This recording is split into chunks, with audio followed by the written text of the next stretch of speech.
everybody, welcome back to Final Fantathon, our quest to casually let's play every mainline Final Fantasy game, plus some bonuses, and let's play Final Fantasy XIII. It's so great. I'm so glad to have you all back. I don't know where that sentence was going. And it's been an amazing week of Indie Gauntlet. It's been awesome, man. Just seeing everyone come by and be a part of Indie Gauntlet and play all these indie games and give away all these games and see people win the game and then play it and then love it. People have been posting pictures in the Discord of them playing the games that I was just playing in Indie Gauntlet. It's been awesome. So thank you so much, everyone who supported Indie Gauntlet. It's like my new favorite thing on the channel other than Hollow Month. It's like awesome. So thank you so much. When it comes to Final Fantasy XIII, I want to throw something at you guys. So I've been thinking about Final Fantasy XIII all week, and I think I've been reading some comments from people that, you know, people are continuing to kind of give their thoughts and feelings about the game. Thanks everyone that's done that, by the way. And I think I finally kind of, maybe not 100%, but I think I found one of the biggest disconnects between people playing this game casually as a Final Fantasy fan and people who like absolutely love it and, you know, live by this game, right? And I think it has to do with the realism of the characters. So I'm gonna throw a Death Unites Us TM metaphor at you. One of my classic goofy metaphors that no one understands. So imagine you're going to a movie theater, right? And you go to see the movie, you go to see this movie that you're really excited for, and you sit down and you got your popcorn and you're like, all right, movie time, let's go. And the movie starts, and it starts with this guy, and he wakes up, turns off his alarm, gets out of bed, goes to the bathroom, brushes his teeth, goes downstairs, gets himself a bowl of cereal, starts eating the cereal, and he's watching the news. And then he gets in his car and he drives to work, and he's stuck in traffic because traffic sucks on a Monday.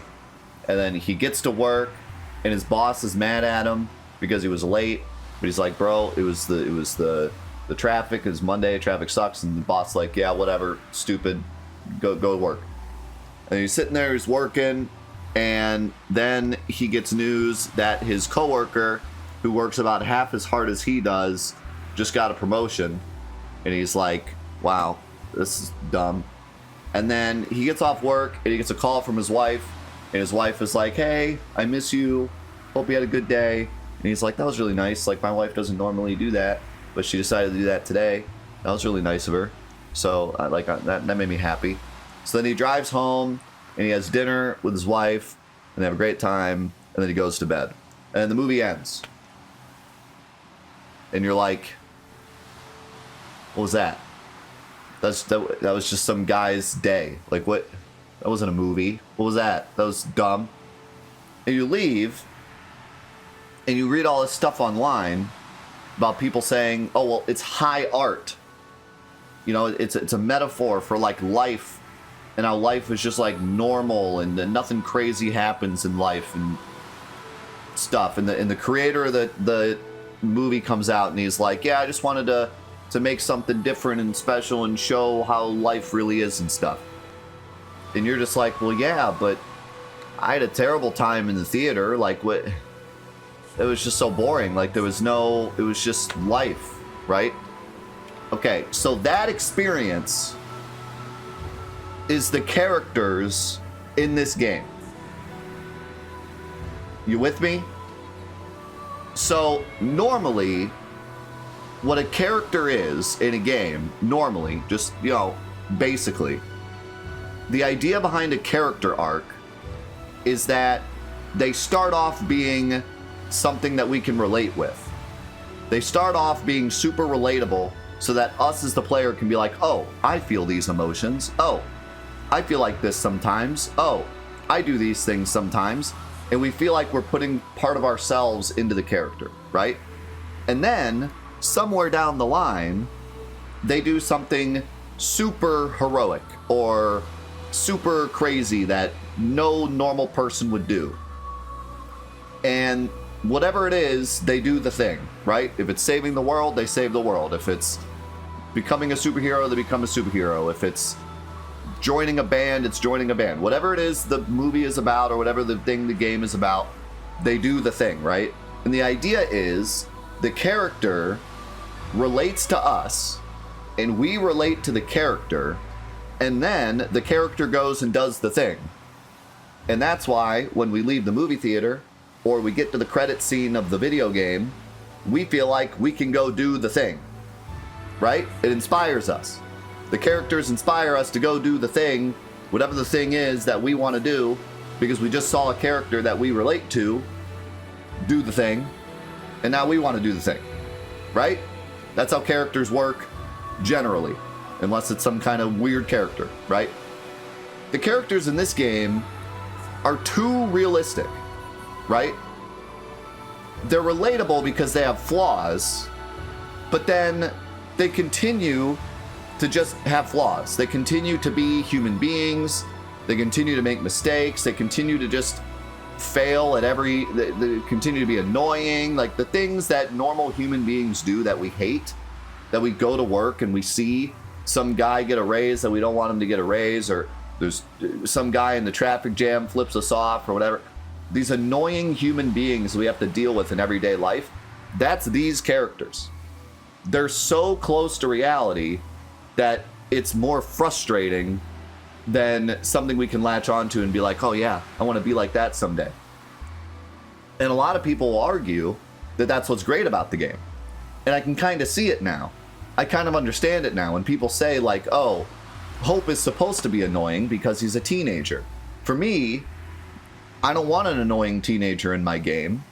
I want a character who is redeemable. Like maybe he's annoying at first, but then he's redeemed. Or maybe I relate to him in some way and then he's redeemed or whatever. Not just an annoying teenager because that's what annoying teenagers do. But that's kind of what this game was going for. This game's going for like a cast that's like real people. All the way through. It's not that they're real people at the start and then they become heroes and they're all redeemed and they all say the right things at the right time and they all say cool one-liners and everything's awesome. They just continue to be flawed characters. They continue to be whatever it was at the beginning of the game, they're still that at the end of the game. And they do cool heroic stuff, but in the end they're still human. And that's kind of what this game was going for, I think. And I think that's a lot of the disconnect, because some people just want to see heroes be heroes. I kind of feel the same way. I want a character to be flawed at the start of the game and then fix his flaws by the, or at least most of them, by the end of the game. I want him to be a hero. I want him to be like who I aspire to be, right? But that's not really what this game is. That you're not really supposed to be inspired to be exactly like these people. It's more like you're supposed to see them as regular humanity. And these are the problems with humans, but also the good sides of human. That you can see the good and the bad in all of the characters, right? So when I read the comments, it's always full of people that are like, I can't stand these characters, they're so annoying. When are they going to be redeemed? When are they going to start being cool? I don't understand it. And then the other side of the aisle is like, I love these characters because they're so real. I feel like I could actually see these people in real life. Like, I believe that Hope is annoying because that's his character. And for him to not be annoying would be out of character. And I could understand that Lightning can't express herself. And she's probably going to be that way the entire game because people don't really get over that very quickly. You know what I mean?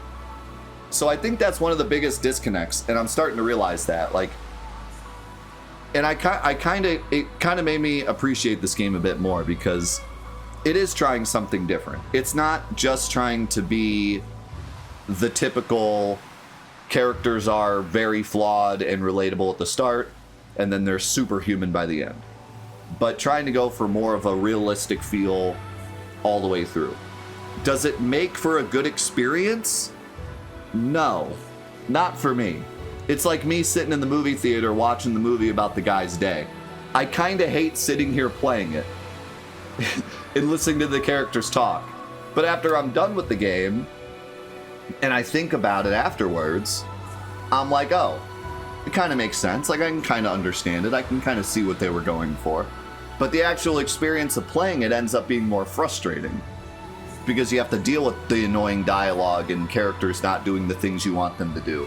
Feels like being at work and just watching people get promotions. Like, you know, like it's all out of your control. And it's like, man, I just wish they could be cooler. I wish they could be the way I want them to be. But maybe that's the point. Maybe that's the point, is that we can't control these characters and they're going to be annoying or frustrating or say the things we don't want them to say, or, you know, it's all out of our hands. We're just kind of here for the ride. So I don't know. I was just thinking about that a lot this week, and I figured I'd bring it up to see what you thought. But I seriously see that difference in the comments. There's always like, the characters are annoying and I hate them, and then at the same exact time, I love these characters because they're so real. So it's just interesting to see the two different sides. And I think that's why, part of the reason why this game is so divisive, why it's like, people either hate it or it's legitimately their favorite Final Fantasy. It kind of makes sense. So, I guess we're going back to Cocoon now. I'm wondering if I should keep that save.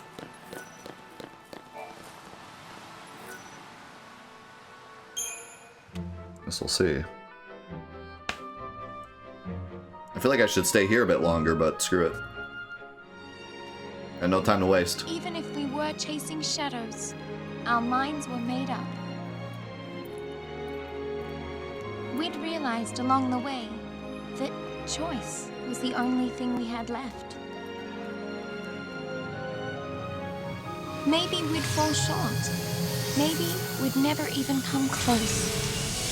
But someone, someday, would know we'd tried. Yo, Roz with the chair.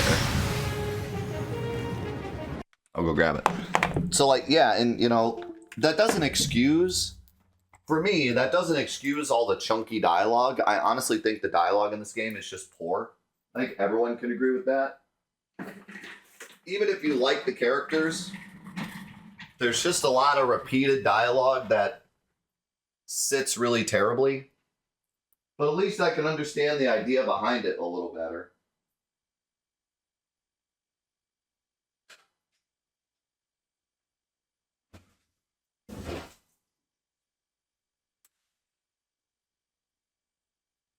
Hello, old friend.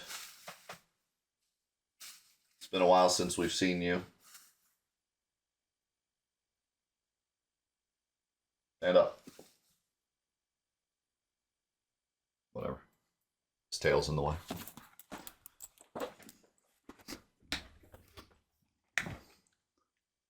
I was doing Kozan, think about a 30-month primer. And yet, think about the gift of sub too.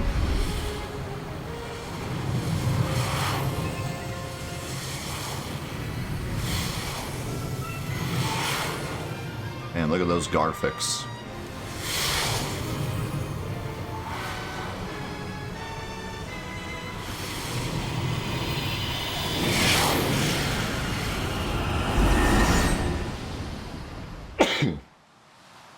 Excuse me. Let's go and dash.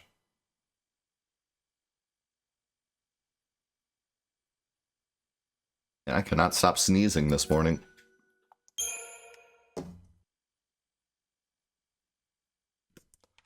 Alright, so I'm going to save in a separate slot. I don't really know how this works. We're on chapter 11. Probably chapter 12 now.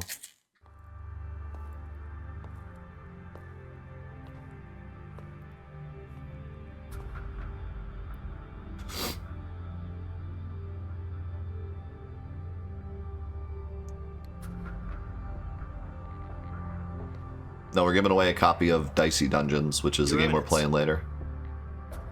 It is time. The people await your address.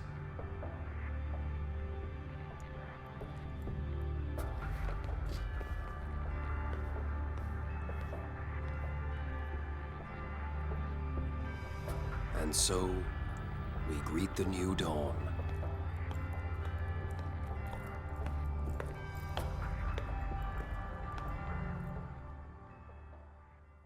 Okay. People of Cocoon, my fellow citizens, we have survived the twilight and gather now to welcome the dawn of the day on which we decide our fate. Many are the lessons we have learned during our long night of Oh my God, it's hardship F-Zero. and sacrifice. And now we Oh my God, face it's Wipeout. choices which must be made as our hearts dictate and not abandoned to uncaring chance. Let us forge ahead with unflinching courage and honor the fallen with action. With these hands, we shape the future.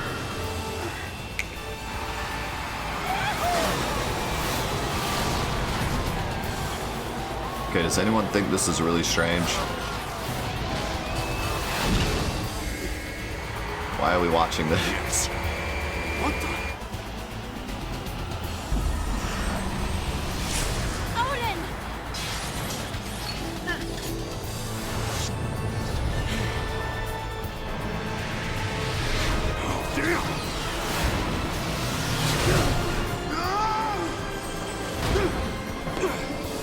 Close call. And the hero saves the day. Why are we clapping? They're ruining the race. Probably should have covered that.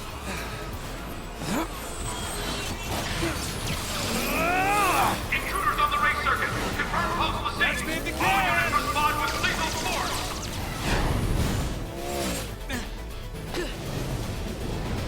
Hi there. Cut him off! Oh, I think we have a winner. What is happening? Why are we randomly ruining this race?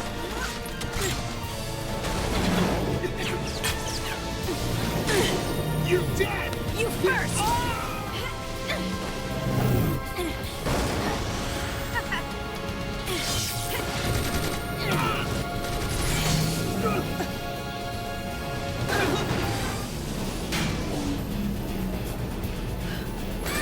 Stop that! I said stop that! Block this!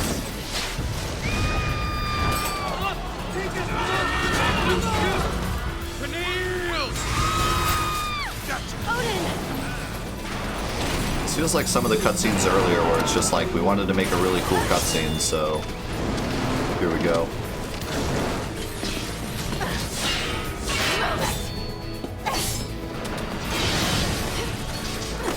Let's go!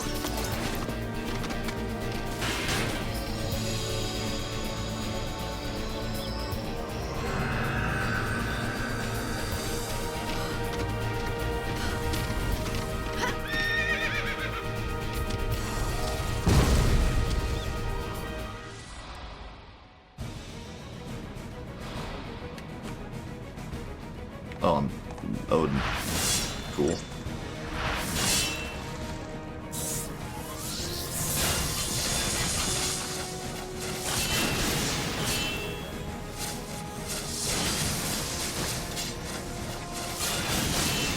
Now!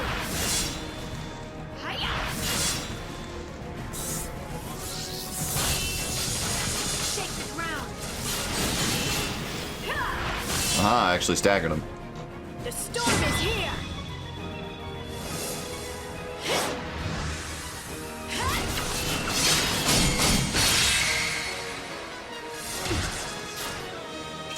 Until next time. How do I feel like I could have just done Zant and Zukin and won?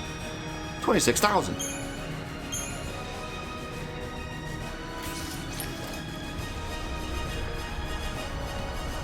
What's that sound? Everybody dying because he just blew up the whole race for no reason? Probably. Say again, Patrol, and speak clearly. The army's at pulse! They're using transgates! Transgates? How many coming through? Numbers unconfirmed, but it's a full-scale invasion. Eden's being overrun. Wait, did we do this? Is this our fault? What have we done?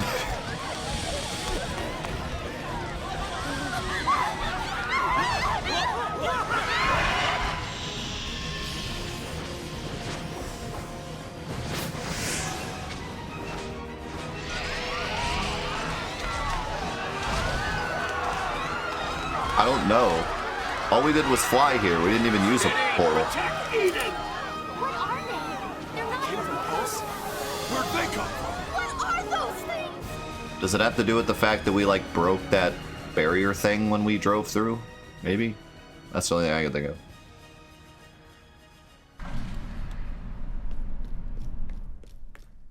An army of creatures is attacking the city.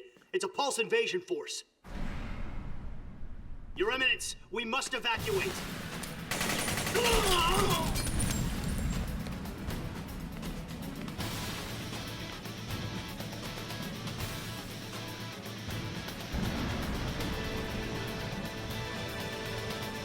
So, Reigns, is this the cocoon you dreamed of? My dream is but a fal'Cie's fancy now. End it.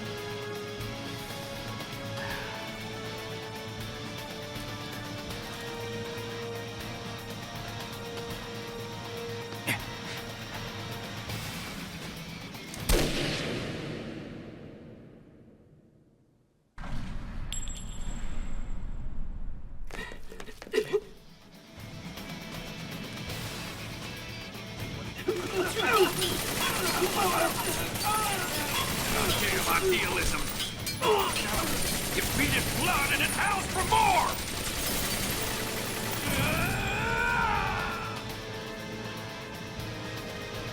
Alright.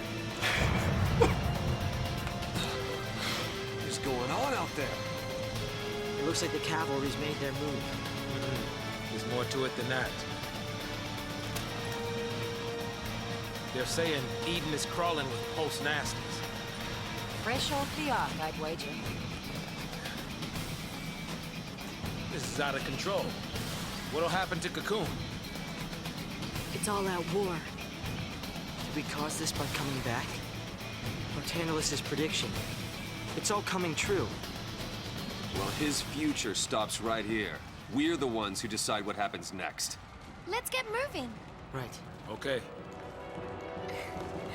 Man, they sound so worried about Cocoon being destroyed. Like, it's all out war. What's gonna happen to Cocoon?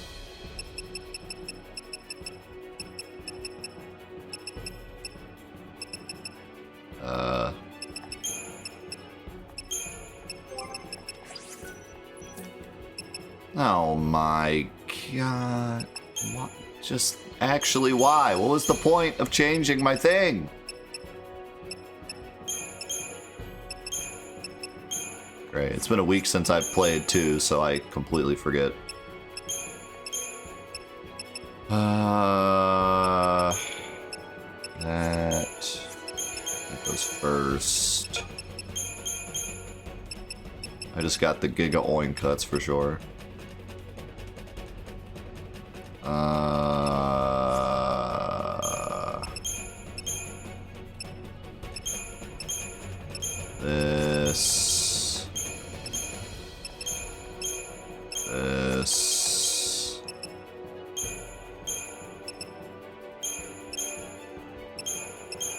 This. And this.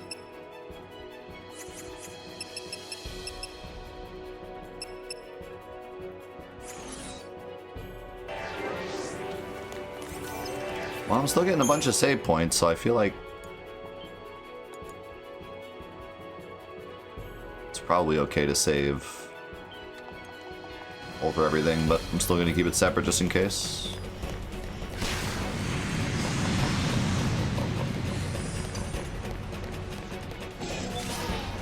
Yeah, I have absolutely no idea what happened in that cutscene. Just completely lost. I don't know who those people are. I don't know why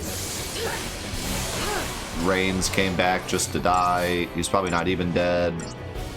I don't know what he meant by a fal'Cie dream. I don't know what his purpose was. I don't know who those other people are. I don't know how our team knows who those people are. I don't know how the monsters showed up here other than just Barthandalus said they would. I don't know what our team's objective is. I don't know why they were doing a race or why we destroyed the race. Other than just for an exciting cutscene.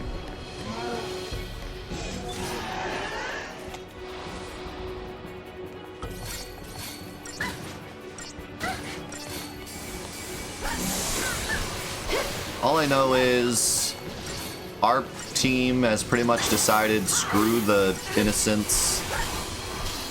We're gonna do what needs to be done to save Cocoon. Which kind of fits their characters because, like I said before, they're not like Batman. Like they're flawed and they have to make flawed decisions to save the world. So I actually kind of like that. I think it fits our characters. Like, they're not perfect. They're not going to save every single person. They got to do what's best for the most amount of people.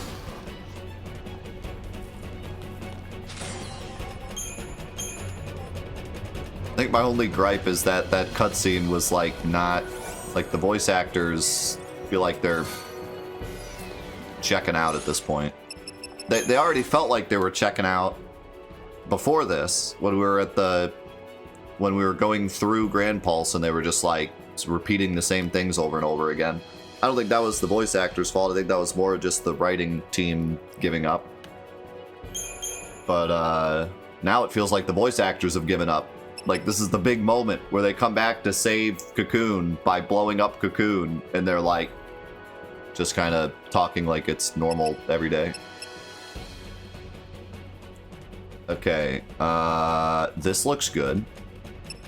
The Lionheart looks good. There's no way I'm leveling it up as high as the Helter Skelter, though. Even if I break down the Helter Skelter, I'm not even going to get it close, so... At this point, it's probably a moot, but... If I do want to try to get a better weapon, that one might be it.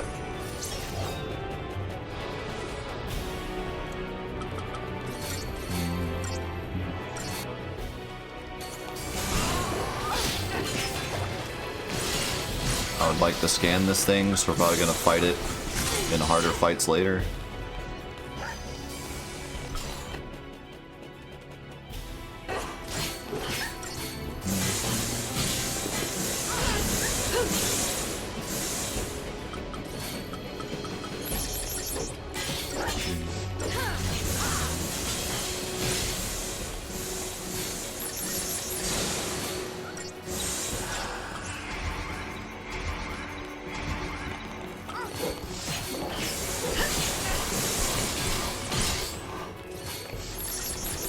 Now, why is it giving me Ruin here? Does he have a lot of... Yeah, I think Ruin is just barely doing more damage. This guy has a lot of regular defense.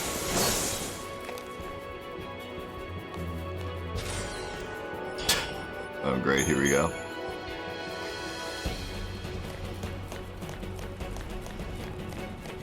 Why isn't Yuna dancing right now? Anything else? Yes. Out of the way, ladies.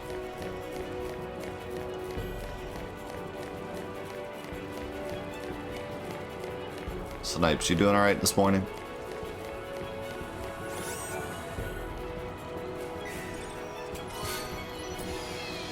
$9,000 gil.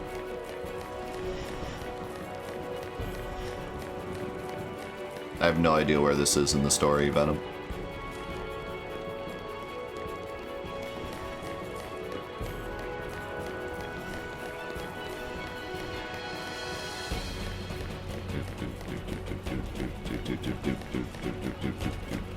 It's another hallway. Enjoy.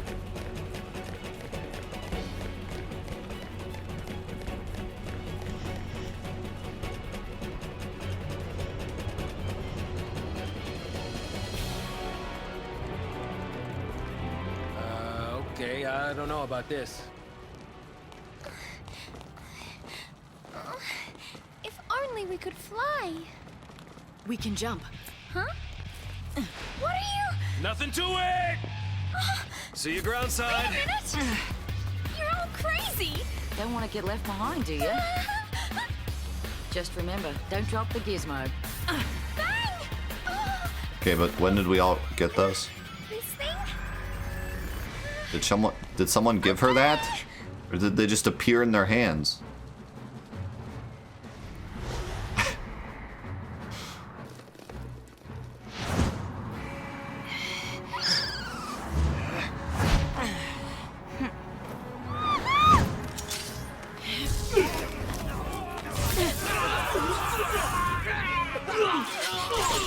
Rip those guys.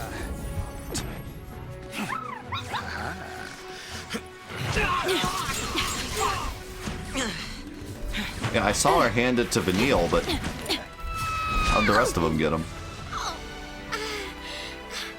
You could have won me. That's how they get around on Cocoon. That's how light gets around. Let's go. Wait, really? Were those from Daisley like a million years ago? Right.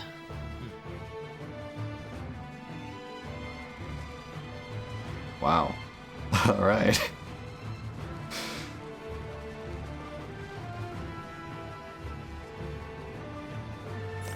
Are we gonna fight? No. When have we ever fought before? That's crazy talk.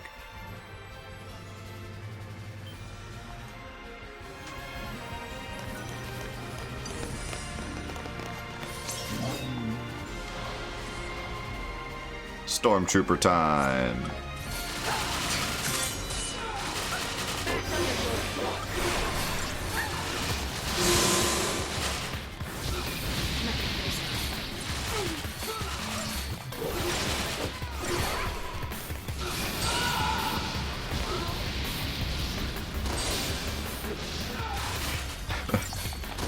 Okay, to be fair, this is the one time where hallways do make sense, so we'll give it to him this time.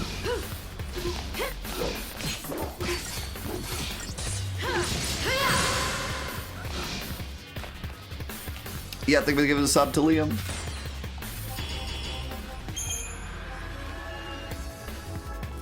This isn't just a hallway. It's the hallway.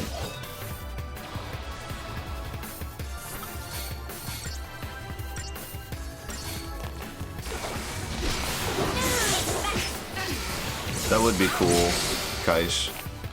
Or I should say Kai.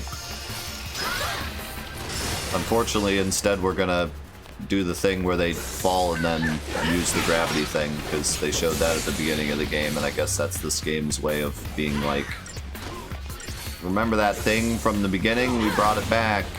It's like storytelling or something. I'm done. This guy's dying like 2 hits, but they do a bunch of damage.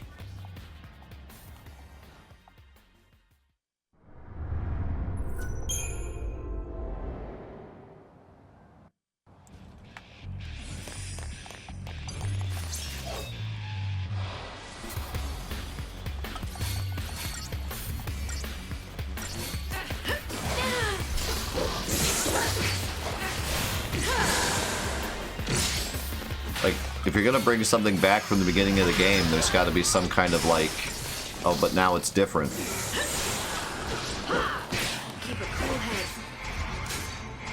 Like, before they were afraid to do it, but now they're confident in doing it. Which, I guess you could say that about Saz. That was Saz's moment. He was all in this time.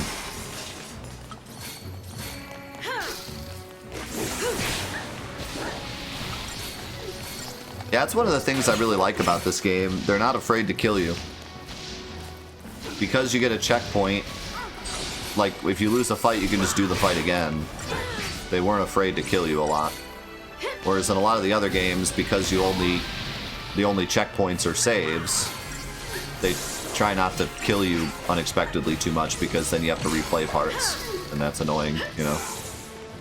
So other than the occasional Malboro getting the best of you, they try not to unfairly kill you, because then you'd have to replay a bunch of stuff. But in this game, they're not afraid to do that, which I like. The The only issue with dying a lot is that sometimes it feels unfair because if lightning dies, you lose, or whoever you're controlling dies, you lose. A lot of people said in the comments, like, that's kind of one of the biggest gripes they have with this game is that you have to protect your main party member, which can just get obnoxious when they get focused for some reason, like just by chance they happen to get focused and die and then you lose the fight because of it. But no, like in general, I am glad, like the difficulty I think has been really great in this game. It's a breath of fresh air. Although I will say that the game that came before this, 12, also had really good difficulty.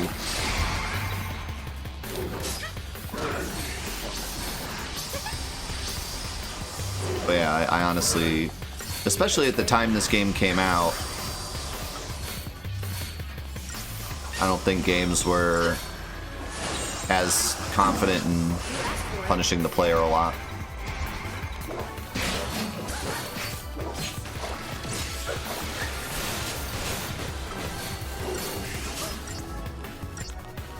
That's an interesting question. Did Final Fantasy XIII come out pre-Demon Souls? I'm not sure. Both PS3. Not sure which one came first. Not that that really matters, but it's just kind of interesting.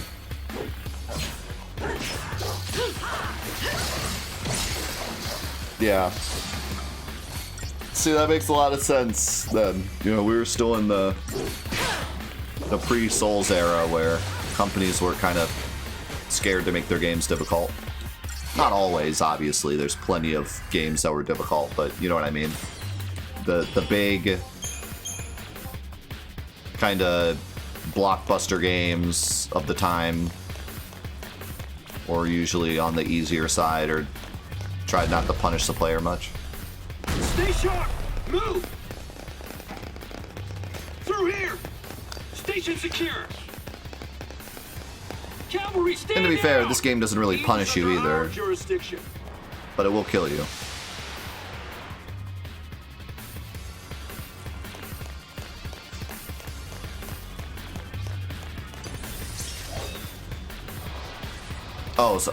So it's like right. So, I mean, you could pretty much say the same thing then, because they developed this game before Demon Souls was out. Even if it released first, they, you know, it wasn't out while they were developing this. The game was already finished by the time it released. Doesn't really matter either way, but it's just interesting to think about.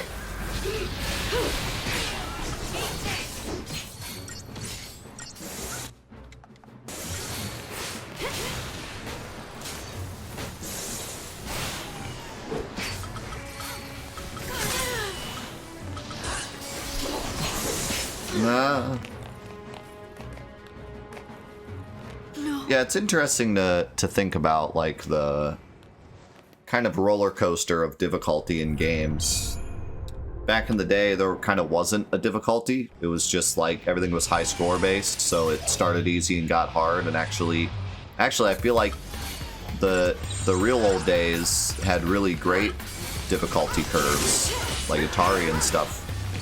Had really nice difficulty curves, other than the fact that the games sometimes were hard to understand because of the lack of, like, clarity in what to do. But usually they had a pretty nice balance between easy to play but hard to master. And part of that's because a lot of the games were puzzle games, and that's kind of what puzzle games specialize in.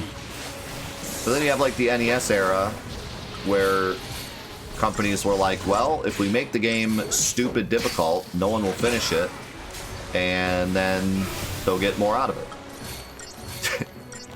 So games ended up just being really hard and, like, in a very limiting way of, like, well, the game itself isn't that difficult, but you only have 3 lives or something like that, and then yeah, and then they won't be able to return it in a week, and they'll have to pay rental fees. And then the 3D era happened, and games got easier, but at the same time harder because everyone was getting used to 3D. And so they tried to make the games a bit easier since people didn't really understand how to control 3D games yet. But I think inadvertently made some games pretty hard.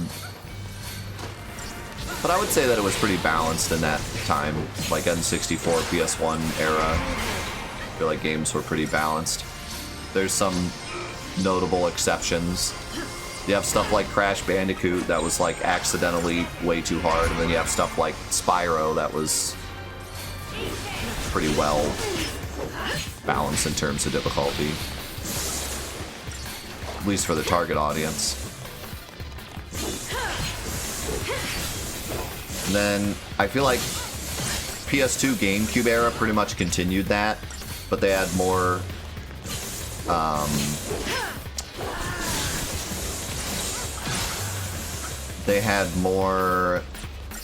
faith that people understood 3D games, so they could make tougher 3D games like Metroid Prime and stuff, except for some reason Sony took a lot of their IPs from the PS1 and completely destroyed them on PS2, like Crash Bandicoot and Spyro, and just made them like, I think they were just trying to appease the everyman because the PlayStation 1 sold so well and the PS2 sold even better, and everyone wanted a PS2 because it was also a DVD player, and so they had a lot of casual market buying the PS2. So I think they just wanted to make games better for the casual market, so a lot of their IPs ended up being like dumbed down a lot, which was kind of a shame. And then, like we discussed before with this game, like early PS3 era was when everything became, yo, Tango Bravo, hit me at Alpha Squad leader, Team Tango, and then there's a giant marker on the map that tells you exactly where to go. And that was like every video game early PS3 era. And that's when this game came out, and everyone was like, wow, Square Enix has really jumped the shark. The cavalry's here to, They're here for Orphan. If it's close to the Fal'Cie Eden, they're probably headed for the heart of the Sanctum. Right. And if they destroy it, bad things are gonna happen. So long, Cocoon. Then we better get there before they do. Damn straight. Uh-oh. Let's move! Wait, Lightning, we can't do that. You're cooler than us.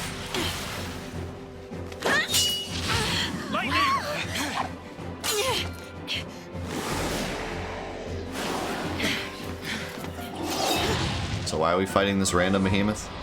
Is there any reason for this? Yeah, so every game got Call of Duty-ified. And then Demon Souls came out. And as much as I hate to admit it, kind of revolutionized things.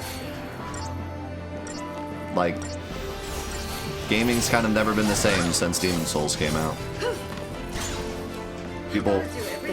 Companies realized that games could still be like the old NES days of figure it out.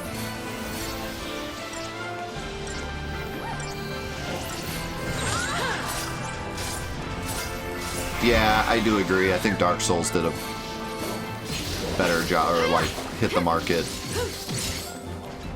Like Demon Souls was just one game. It worked, but it was just one game. But then when Dark Souls came out and it worked again and even better, then people started to really realize. Yeah, thank you for giving sub to Dan. And Seraphic, thank you for giving sub to Mags. And Gertaldo, thank you for the Prime. And Tasty, thank you for the 39 months. Holy cow. Thank you guys so much. Yeah, that and Dark Souls is just a way better game.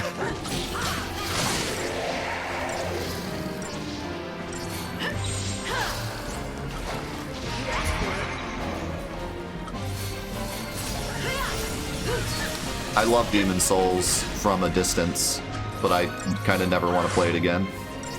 After playing the original and playing the remake, I'm set for life. I never want to see that poison level ever again.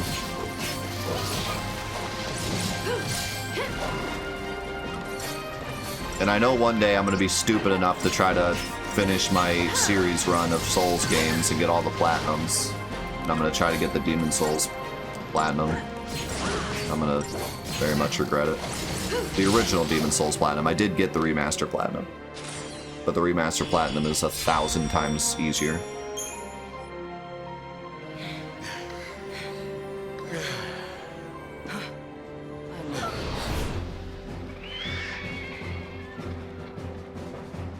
We're never gonna make it. Not with an attitude like that, we won't.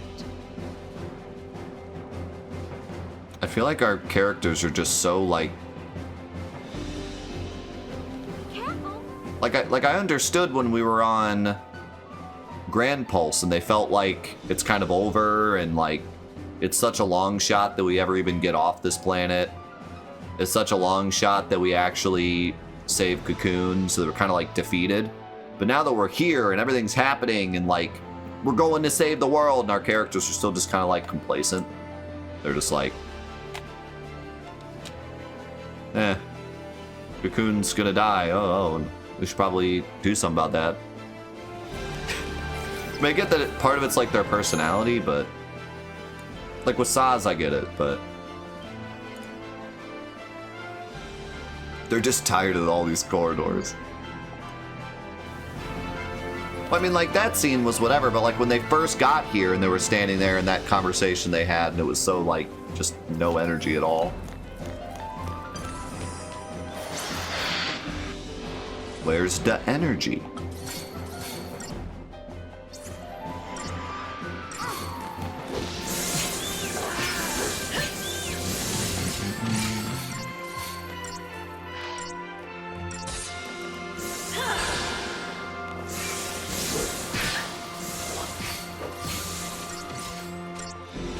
This is Snow's moment to give like a big speech and for it to actually be relevant.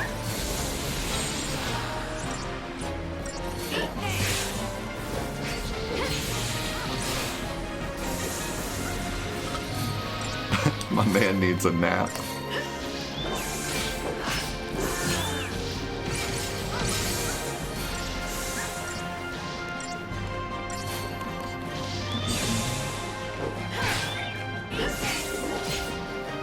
If they were gonna go with realism, they should have just gone all the way. They should have gotten halfway here and then just been like, you know what, I'm tired. I'll do it tomorrow.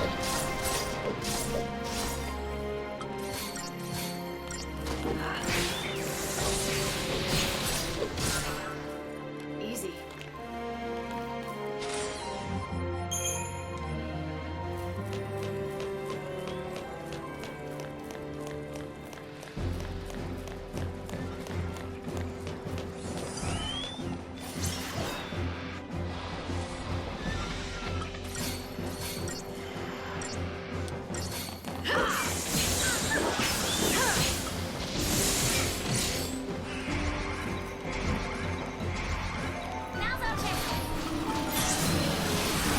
Then with the big boom.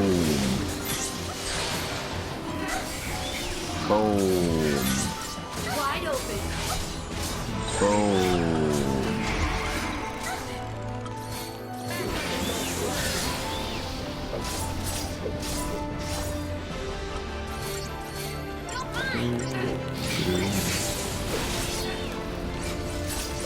I feel like lightning is not doing very much damage. Like, Vanille's doing more damage than I am. Maybe these things just have a lot of physical defense. Seems like every enemy has a ton of physical defense, though. Everything we fight looks like I do no damage.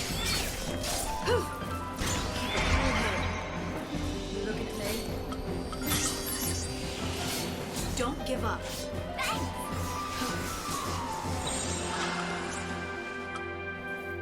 New strategy.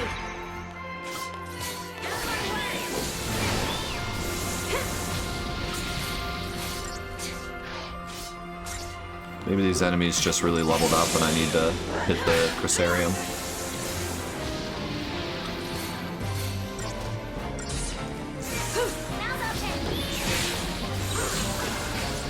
I don't know, because I'm doing about the same damage with magic, so yeah, I think these things just have a lot of defense.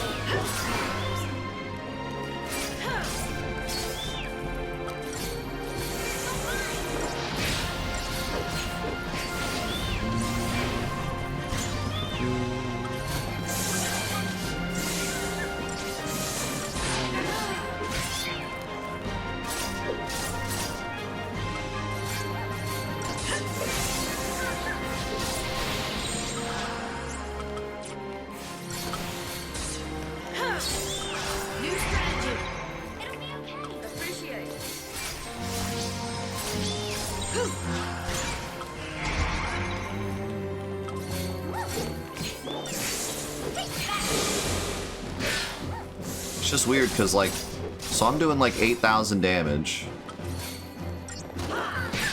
Fang is doing about 4,000. Okay. Well, I mean, that's reasonable. Thought she was doing more. Because I have like double her strength. Like straight up double her strength. Yeah, more than double.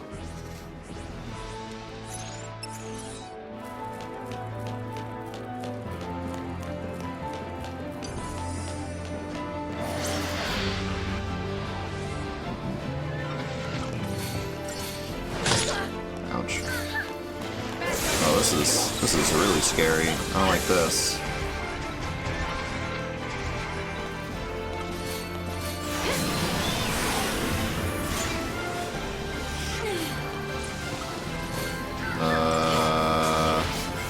This is not good. If you just try to press X throughout the game, you'll get absolutely smashed. You can auto-battle through a lot of fights, but you have to, like, know what you're doing and be in the right paradigm.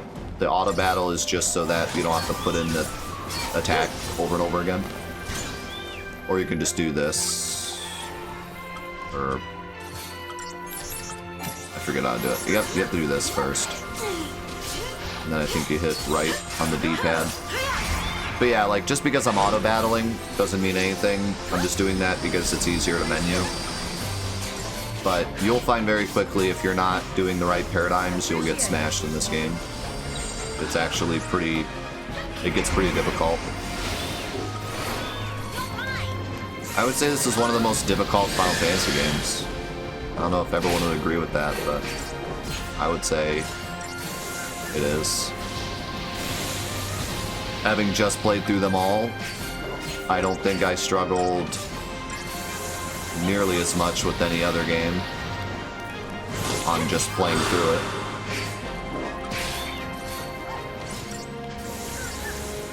Like, maybe difficult isn't the right word because it's not very punishing, but this game forces you to learn its mechanics or you can't beat it, whereas a lot of the other games do not.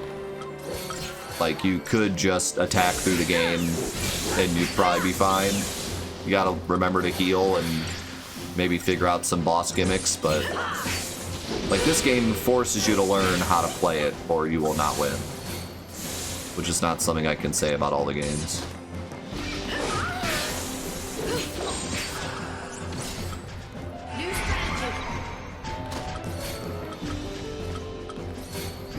And also, the fact that it limits you for a while, you can only go up so many levels, is also a much bigger difficulty curve.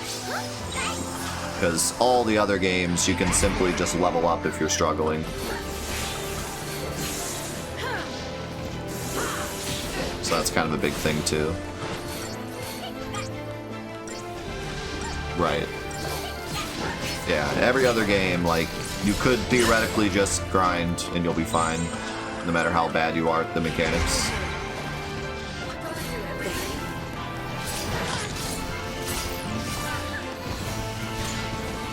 So yeah, I do not think it's a hot take to say this is the hardest mainline Final Fantasy game. Thanks.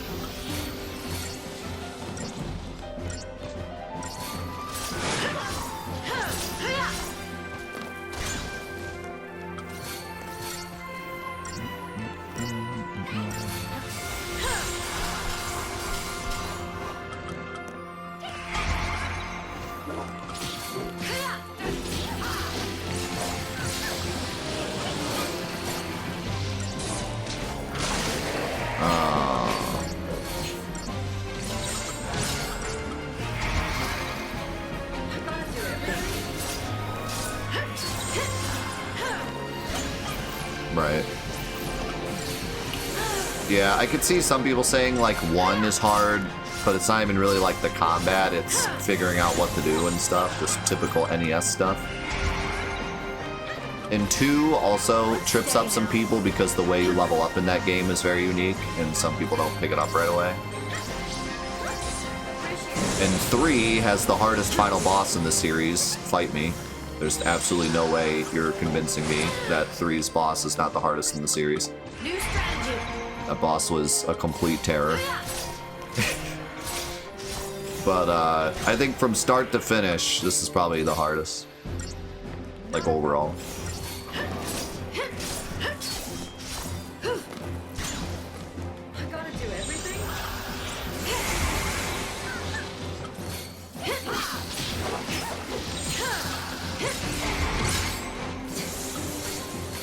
That boss is so terrible.